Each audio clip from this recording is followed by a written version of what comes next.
আমি আজি সোণাপুৰত জুবিন গাৰ্গৰ শ্ৰদ্ধাঞ্জলি দিব আহিছোঁ। কুমাৰ স্বস্তিক আহিছে শিলচৰৰ পৰা।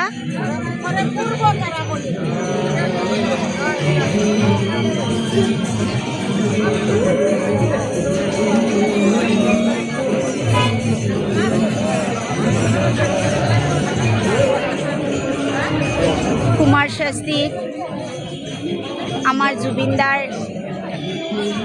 আমাৰ অসমৰ গামোচাৰে সম্বৰ্ধনা জনালে, শ্ৰদ্ধাঞ্জলি দিছে।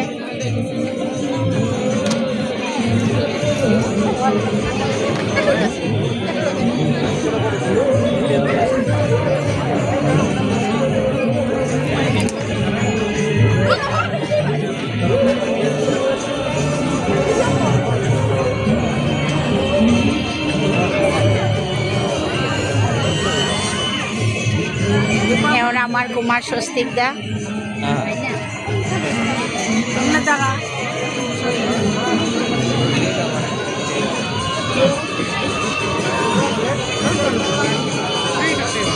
আমাৰ জুবিনদাৰ মৰমৰ জুবিনদা শ্ৰদ্ধাঞ্জলি জনালে ফুলন গামোচাৰে।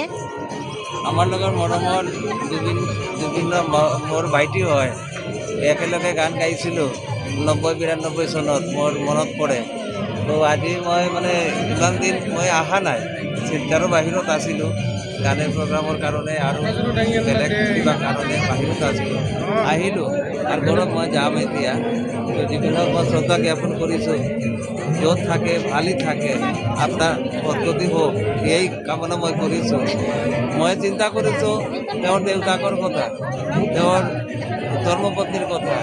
মই যাম, মই শুভেচ্ছা জ্ঞাপন কৰিম। কি আৰ কম, কোৱাৰতো একো নাই। ন্যায় পাওক, শান্তিত থাকক, এই মোৰ প্ৰাৰ্থনা। বহুত কষ্ট কৰি এতিয়া আহিছোঁ। আৰু ইয়াৰ মোৰ লগতে খবৰ চিনাকি কৰা আছে। মিছ মণি আহিছে, মোৰ গুৱাহাটীৰ মেনেজাৰ, মোৰ পাৰ্চনেল মেনেজাৰ অলক দাস আছে ইয়াতে। আৰু মিউজিক টিমৰ লগত আহিছোঁ। টুচি আছে ইয়াত, মিছ টুচি, আৰু ৰূপাতো আছেই মোৰ লগত। একো নাই, ঠিক আছে, হ'ব।